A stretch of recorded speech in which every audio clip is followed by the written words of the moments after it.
똑같은 사람이라 할지라도 어디서 바라보냐에 따라서 그 사람을 판단하는 게 정말 다르겠구나 하는 걸 느꼈어요. 네, 반갑습니다. 이병돈입니다. 오늘은 한쪽에서만 보지 말자. 특허와 관계와 비즈니스에 대해서라는 제목을 지어봤습니다. 제가 어제하고 그제하고 대전 특허청에 내려가서 심사관 면담을 했었습니다. 저희 고객 기업 중에 한 군데가 AI 솔루션을 하고 있어요. 그래서 2020년도 금년에 기술 특례 상장을 준비하고 있습니다. 저는 그 회사에서 특허가 필요하기 때문에 특허 아이템을 찾아내서 특허를 획득하는 그런 지식재산권 컨시어지 서비스를 제공하고 있어요. 그래서 저희가 AI 솔루션에 대해서 특허를 출원을 하고 심사 결과를 받아본 다음에 저희들의 심사관한테 우리 발명을 설명을 하기 위해서 우리 회사 발명자분하고 특허사무소 변리사분하고 저하고 같이 내려가서 미팅을 했었습니다. 서울에서 기차를 타고 대전역까지 갔고요. 대전역에서 지하철을 타고 정부청사역에 내렸습니다. 정부청사역 4번 출구에서 나가면은 있어요. 그래서 이제 4번 출구 나가서 그 정부청사 쪽으로 이제 가고 있었습니다. 걸어가고 있는데 저 멀리에 정부청사 건물이 보이는 거예요. 근데 정부청사 건물을 보면은 왼쪽하고 오른쪽하고 비슷한 건물이 쌍둥이 건물처럼 두 개 서 있었던 거예요. 그래서 그 전날 갔을 때는 그 장면이 상당히 인상적이고 그 광장에 보니까 의자가 있어, 벤치가 두 개가 있어서 벤치가 좌우가 있고 저 뒤쪽에 또 정부청사 건물이 있어서 상당히 대꾸를 이루고 있길래 사진을 찍었습니다. 그리고 그 다음날 갔는데 쭉 가다 보니까 제가 보지 못했던 그 건물의 모습이 보이는 거예요. 그래서 왼쪽에서 보고 쭉 지나가다 보니까 또 새로운 우리가 첫 장소에서 보이지 않았던 새로운 건물이 보이는 거예요. 그래서 더 갔더니 보이지 않던 건물이 또 이제 3면이 보이는 거예요. 그래서 4장의 사진을 찍어서 이제 페이스북에 올렸었거든요. 그걸 보면서 어떤 걸 느꼈냐면은 그렇구나. 똑같은 사람이라 할지라도 어디서 바라보냐에 따라서 그 사람을 판단하는 게 정말 다르겠구나 하는 걸 느꼈어요. 우리는 보통 어떤 사람을 판단할 때 내가 그 사람을 바라본 입장에서 그 사람은 어떻다, 그 사람은 어떻다 생각을 하거든요. 근데 그 사람을 바라보는 다른 입장에서 그 사람을 본다고 할 경우에는 또 사람뿐만이 아니라 비즈니스를 보든 어떤 현상을 보든 간에 그 바라보는 관점에서 어떤 쪽에서 바라보냐에 따라 그 사람에 대한, 그 상황에 대한 비즈니스에 대한 성격을 다르게 얘기하겠구나 하는 생각을 상당히 느꼈었습니다. 이러한 시각들은 심사관 면담을 할 때도 역시 마찬가지였어요. 우리 심사관 면담을 할 때는 심사관님이 있었고, 우리 변리사분이 있었고, 우리 이제 기업의 발명자분이 있었고, 지식재산 컨시어지 서비스를 제공하는 제가 있었으니까 네 개의 시각이 존재했다는 거죠. 그래서 기업에서 특허 발명을 찾아낼 때는 기업 발명자하고 저와의 두 가지 시각만 있었어요. 그리고 좀 더 엄밀히 들여다보면은 기업의 경영진의 시각, 세 개의 시각이 있었겠죠. 그리고 이제 특허를 의뢰하느냐고 특허사무소에다 맡겼을 때는 특허사무소 변리사분 아니면 그쪽 직원의 또 네 가지의 시각이 있었고요. 그리고 심사를 할 때는 심사관 분까지 있어가지고 5개의 시각이 있었다는 거죠. 그래서 어제 면담을 하다 보니까 심사관님께서 바라보시는 시각이 있었어요. 그래서 심사관분은 어떤 식으로 말씀을 하시냐면은 명세서를 보고선 그 발명의 구성을 보고 그 구성이 어떻게 동작하느냐를 보고 그 동작에 의해서 기존보다 어떠한 효과가 있느냐, 그리고 그 발명이 산업체에는 어떻게 사용되느냐, 그런 것들을 보면서 이제 이 발명에 대해서 특허를 등록해 줄 것이냐, 아니면은 뭐 진부성이 없으니까 거절을 할 것이냐, 그런 쪽으로 이제 생각을 한다고 말씀을 하시더라고요. 그래서 쭉 얘기를 진행하는데 또 발명자분은 발명자분의 시각대로 발명을 설명을 하시는 거예요. 또 변리사분은 변리사분의 어떤 시각대로 뭔가 설명을 하시더라고요. 저는 이제 그 세 분의 시각들을 보면서 저도 나름대로 또 이제 지식재산권 컨시어지 서비스를 제공하는 입장에서 설명을 드렸었어요. 그래서 이제 어제 같은 경우는 상당히 긴 시간 동안, 어제는 세 건에 대해서 가지고 내려갔었는데 2건에 대해서만 얘기를 했었거든요. 그래서 상당히 깊은 얘기를 했었고, 우리 발명에 가지고 있던 어떤 부족한 점들, 그리고 우리 발명이 어떻게 해결해야만이 앞으로 또한 특허를 받을 수 있는지에 대해서도 같이 많은 이야기를 나눴었습니다. 그러면서 제가 이 심사관 면담을 진행하기 전하고 어제 심사관 면담을 진행한 다음에 제가 업무할 때 상당히 저 스스로가 먼저 바뀌고 있구나 하는 생각을 많이 했었어요. 저는 그동안 어떤 기업의 특허를 발굴하고 특허 명세서가 만들어지는 과정 가운데 제가 같이 이제 의견을 내놓고 또 심사를 받는 과정 가운데 대응하는 가운데 제 의견을 내고 그랬었는데 그 모든 의견을 내고 반응하고 그래서 특허를 등록받는데 애쓰는 것도 상당히 중요하지만은 가장 중요한 거는 특허 발명을 발굴하는 작업들 그리고 그것을 명세서에 옮기는 작업들이 정말 중요하구나. 좋은 명세서가 되기 위해서는 좋은 발명이 돼야 되거든요. 좋은 발명이라는 거는 구체적인 기술적인 사항들이 거기에 기재가 돼 있고 그 기술적인 사항들이 어떤 효과를 그리고 그 효과를 내기 위해서 어떻게 동작하는지를 구체적으로 우리가 사실 나열할 필요가 있어요.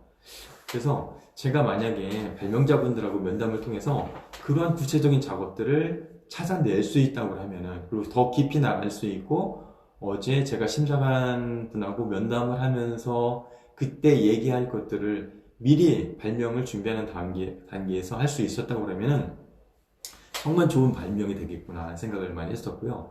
어제 특별히 심사관분이 해주셨던 말씀 중에 인상적이었던 것들은 특허를 우리가 등록을 해주는 목적은 뭐냐면은 산업발전에 이바지하는 거다. 산업발전에 왜 이바지하느냐? 그 공개된 문서를 보고 다른 사람들이 그걸 실시할 수 있게 사용할 수 있게 만들어 볼 수 있도록 구체적으로 내용이 적어야 된다. 그래야만이 심사관 입장에서는 그걸 기재불비 내지 않고 그거에 대해서 더 내용을 제대로 잘 봐서 특허를 등록할 수 있을 것이다 이렇게 말씀하셨어요. 그러면서 저도 생각을 했던 것들이 보통 우리가 실질적으로 특허 작업을 하다 보면은 우리 발명의 노하우, 기업의 핵심 노하우는 적지 않은 상태에서 뭔가 우리가 발명에 대해서 이렇게 적고 그에 대해서 등록을 받고자 하는 그러한 전략들을 그게 되게 좋은 전략이라고 하면서 우리 가져가고 있었는데 어제 느꼈던 건 뭐냐면은 우리가 뭐 완전 오픈하기 힘든 그런 노하우는 핵심 노하우는 공개하지 못하겠지만은 실질적으로 발명이 만들어갈 수 있을 정도로 자세하게 기재하는 거는 우리가 특허를 등록받는데도 정말 중요하고 그 과정을 우리가 준비를 하면서 우리 발명을 더욱더 세부적으로 만들어갈 수 있고 완성할 수 있다는 것에서 느끼게 됐어요. 그래서 완성되지 않은 것들을 어떻게 보면 쥐어짜듯이 특허사무소에서 노력을 해서 뭔가 이렇게 아무것도 없는데 만들어 준다기보다는 정말 그 명세서를 만드는 과정, 발명을 만드는 과정 가운데서 우리 기업 스스로, 발명자 스스로 뭔가 실질적인 기술을 만들어 보는 거죠. 그리고 구체적인 기술을 만들어 보고 논리를 만들어 보고 논리를 만든다고 보니까 우리 발명에 부족함이 생긴다? 그러면 그거를 극복하기 위한 방법들을 찾아보고 정말 우리가 심사를 받을 거를 예상을 하면서 구체적인 발명 기술을 찾아본다고 그러면은 별거 아닌 기술을 가지고 특허 명세서를 만들기 위해서 노력하는 게 아니고 좋은 특허를 만들기 위해서 발명을 만들고 기술을 찾아내고 그러다 보면은 우리가 생각지 못한, 인식하지 못한 그것까지 그 기술에 이를 수 있다는 생각이 들었습니다. 그래서 우리가 발명 초기부터 제대로 면담하고 시간 쓰고 노력을 하고 다른 사람의 의견을 들어서 좋은 거를 만들어 보자. 그 다음에 그거를 특허사무소에 의뢰를 해서 명세서를 만들어 보자. 그렇다면은 더 등록 확률이 높다는 생각을 했었고요. 특허사무소 담당자분, 변리사분 담당자분들이 특허명세서를 적을 때도 기술에 대해서 충분히 숙지를 해야 되거든요. 근데 어제도 가서 이제 AI에 대해서 얘기하는데 심사관분이 엄청 공부를 많이 하셨더라고요. 뭐 기술고시 합격하시고 또 젊으신 분으로서 AI에 대해서 정말 전문적으로 뭔가 더 깊이 들어가고 싶어서 지원하셔서 그거를 이제 지금 업무를 하고 계시다고 하시더라고요. 그러면서 이제 같이 우리 발명자분하고 얘기하고 이렇게 하는데 보니까 상당히 뭐 이렇게 많이 아셨어요. 제가 느꼈을 때. 그러면서 나도 정말 더 공부를 많이 해야 되겠고 더 노력을 많이 해야 되겠구나. 그리고 발명자분하고 현업에서 얘기를 하면서 AI가 정말 돌아가는 거에서 내가 구체적으로 심도 있게 알고 있어야만이 이런 것들에 대해서 더 많이 제안할 수 있다는 생각이 들어가지고 저도 더 AI에 대해서 더 공부 열심히 하고 실질적으로 물어봐야겠다 생각을 했습니다. 그리고 아까 말씀드렸던 것처럼 요즘은 AI가 많이 국가에서 밀어주고 있어요. 밀어주고 있기 때문에 AI 어떤 솔루션을 가지고 있는 기업이시라면은 지금 특허 출원하시기 바랍니다. 현실적으로 볼 때 시간이 지나가면 지나갈수록 AI에 대한 기술에 대해서 심사관분들이 더 많이 잘 아시게 되겠죠? 그러면은 웬만한 기술은 특허를 등록받기 어려울 수도 있을 거예요. 그만큼 심사하는 데 있어가지고 그동안 경험치가 쌓였기 때문에. 그래서 만약에 AI 기업이시라면은 내년에 출원하시는 것보다는 지금 더 빨리 서두르셔서 하루라도 빨리 출원하시는 것들이 더 빨리 더 잘 등록을 받을 수가 있습니다. 그리고 AI 같은 경우는 구체적인 알고리즘이 있을 거예요. 그래서 어떤 분은 생각하실 때는 우리가 이 사용하는 알고리즘을 오픈을 하면은 다른 사람이 금방 쓰게 될 거야 이렇게 생각하실 수 있지만은 그 사람들은 또 그 사람대로 바쁘기 때문에 우리가 사용할 알고리즘을 이렇게 갖다가 쓰기가 사실 어려워요. 그래서 우리가 명세서를 꾸밀 때는 우리가 사용할 알고리즘을 구체적으로 적어 준다고 하면은 그 적는 작업을 통해서 우리 스스로도 점검이 됩니다. 그리고 당연히 특허 등록 확률도 상당히 높아지고요. 그러니까 그런 식으로 한번 해보시기 바랍니다. 내가 가지고 있는 기술을 상세하게 한번 적어보세요. 그리고 그거를 특허 명세서를 통해서 특허 획득 작업에 한번 사용해 보십시오. 그렇게 하시면 될 것 같고요.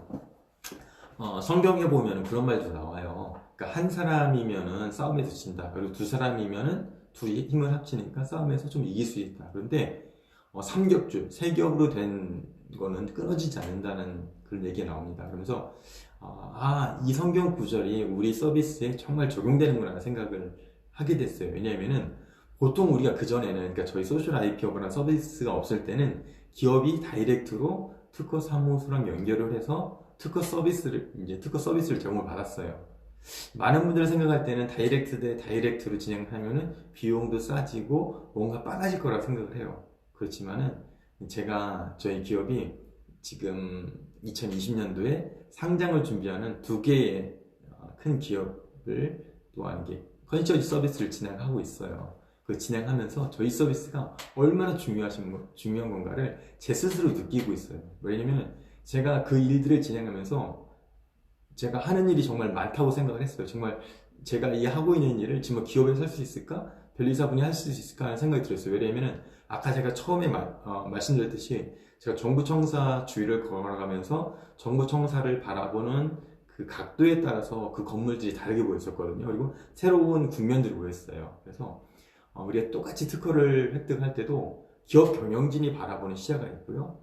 기업의 엔지니어가 바라보는 시야가 있고요. 변리사가 바라보는 시야가 있습니다. 그리고 저희가 또한 그것들을 코디네이션 하면서 바라보는 시야가 있었어요. 그래서 저희 같은 서비스를 통해서 뭔가 서로 다른 시각들을 바라보는 것들을 코디네이팅 해줄 수 있는 거. 그렇다면은 한 사람이 싸우는 것보다 두 사람이 싸우는 것보다 세 사람이 싸울 때에 뭔가 더 승률이 높고 또 더 끊어지지 않는 줄이 되는 것처럼 기업에서도 기업의 발명자와 특허사무소, 특허 전문가와 또 저희 같은 지식재산 컨시어지 서비스를 하는 데서 세 개의 시각으로 또는 더 나아가서는 경영진의 시각으로 더 나아가서는 심사관의 시각으로 이렇게 여러 가지를 어떤 관점을 사용을 해서 우리 발명을 만들어갈 수 있고 특허 획득하는 과정 가운데 고칠 수 있다고 그러면은 그 특허가 정말 우수한 특허가 되고 특허법에 나오듯이 그 발명을 통해서 산업 발전까지 이끌어낼 수 있는 특허가 될 수 있을 거라고 봅니다. 그래서 우리가 서로 다른 시각을 갖는 게 좋다 나쁘다가 아니고 정말 우리 사업을 발전시킨 데는 너무나 좋은 겁니다. 그래서 저 사람은 왜 나랑 다른 관점을 얘기하지? 꼭 적대적으로만 받아들이지 마시고 그 사람의 시각을 우리 비즈니스에 적용을 한다면은 상당히 이로울 수가 있습니다. 마찬가지로 특허 심사관하고 면담을 할 때도 그분의 시각과 그분의 어떤 말하는 것들이 시각을 가지고 있는 것들이 우리가 원하는 시각은 아니었어요. 그렇지만은 우리 시각이 옳습니다라고 그 사람을 꺾는 게 아니고 그 심사관이 특허를 등록할 수 있는 논리를 우리가 제공한다는 생각을 가지고 자료를 제공하고 특허 청구권을 보정한다고 그러면은 정말 누구를 꺾고 이기고 누구는 지고 그런 게 아니고 가장 좋은 특허가 나올 수 있다고 생각합니다. 오늘 이렇게 말씀드리도록 하고요. 앞으로 계속적으로 페이스북하고 유튜브를 통해서 만나 뵙도록 하겠습니다. 저는 네이버 블로그하고 페이스북과 유튜브에서 특허대표 이병돈이라는 채널을 운영하고 있습니다. 저는 20년 동안 특허 사무소에서 부장으로 실무를 담당을 했었고요. 4년 동안 지식재산권 컨시어지 서비스를 제공하고 있어요. 많은 분들이 자신의 비즈니스, 자기의 기업의 차별성을 주장하길 원하세요. 근데 특허는 우리 비즈니스의 차별성, 우리 기업의 차별성을 주장하는데 상당히 좋은 자원이 될 수가 있습니다. 그래서 아직까지 특허를 가지고 있지 못한 기업이 있다면은 저를 만나고 저희 소셜 IP로 연락 주시면은 저희가 좋은 솔루션을 제공할 수 있을 것 같습니다. 한번 연락을 주시고요. 고민하는 문제가 있다면은 언제든지 메시지든 아니면 전화를 주시면은 제가 성의껏 응답하도록 하겠고요. 저희가 현재 지식재산권 컨시어시 서비스를 제공하고 있는 기업들을 통해서 많은 노하우들이 축적이 되고 있어요. 그 축적된 노하우들을 여러분들에게 페이스북과 유튜브와 네이버 블로그를 통해서 이렇게 공유하도록 하겠습니다. 그래서 유튜브에서 특허대표 이병돈을 검색하셔서 구독해 주시면 저와 만날 수 있습니다. 그럼 또 뵙도록 하겠습니다. 감사합니다.